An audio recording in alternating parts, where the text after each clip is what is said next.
तकलीफ होती है। अभी एक सच्ची घटना मेरे साथ घटित हुई। मैं एक दिन कानपुर गया था भारत स्वाभिमान की सभा के लिए। तो कानपुर के रेलवे स्टेशन पे उतरा।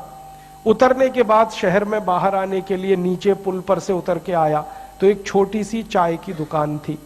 उस पर एक बेटी और एक माँ और एक छोटा सा बेटा आपस में बात कर रहे थे। वो क्या बात कर रहे थे?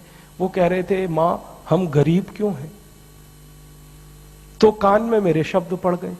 मैंने कहा ये इस तरह का प्रश्न कोई अपनी माँ से पूछे तो मुझे लगा ये कोई साधारण लोग नहीं है, कुछ तो इनमें असाधारणपन है।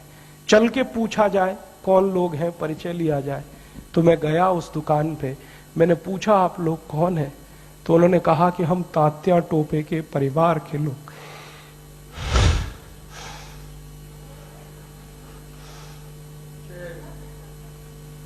हमारे देश में तात्या टोपे के परिवार के लोगों को चाय बेचनी पड़ी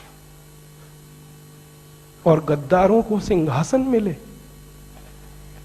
ऐसा ये देश हो गया। जिन लोगों ने तात्या टोपे को मरवाया था वो इस देश में मुख्यमंत्री रह चुके, आपको मालूम है। और एक एक राज्य के नहीं, दो दो राज्य के मुख्यमंत्री रह चुके। तात्या टोपे का गुप्त पता जिन गद्दारों ने अंग्रेजों को बताया था, उस खानदान के कई लोग इस देश में मंत्री रह चुके हैं। झांसी की रानी लक्ष्मीबाई को जिन्होंने मरवाया था वो इस देश में मंत्री रह चुके हैं। और तात्या टोपे जिन्होंने जवानी लगा दी देश के लिए, उनके परिवार के लोग चाय बेच रहे। ये देश है और ये अब बर्दाश्त नहीं होता, और ये बर्दाश्त होना भी नहीं चाहिए किसी को। क्यों बर्दाश्त होना चाहिए? ऐसा देश तो हमने कल्पना कभी की नहीं थी। तात्या टोपे ने कभी कल्पना नहीं की थी कि ऐसा देश बनेगा। ये झांसी की रानी की कभी कल्पना नहीं थी, चंद्रशेखर की कल्पना नहीं थी। चंद्रशेखर जैसे क्रांतिवीर ने इस देश की क्या कल्पना की होगी। एक कहानी सुनाता हूं कि वो घर से भाग गए थे 13 साल की उम्र में। माता पिता बहुत गरीब थे, खाने को घर में नहीं था, घर छोड़कर भाग गए, बनारस आ गए, क्रांतिकारियों के संगठन में शामिल हो गए। और उसी संगठन ने थोड़े दिन के बाद काकोरी कांड किया था और खजाना लूटा था। तो धन आ गया, थोड़ा सा पैसा आ गया।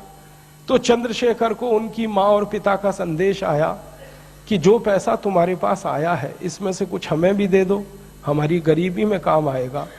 तो चंद्रशेखर अपने माता पिता के पास गए थे और एक ही उत्तर दिया था कि मेरी रिवॉल्वर में 2 गोलियां हैं,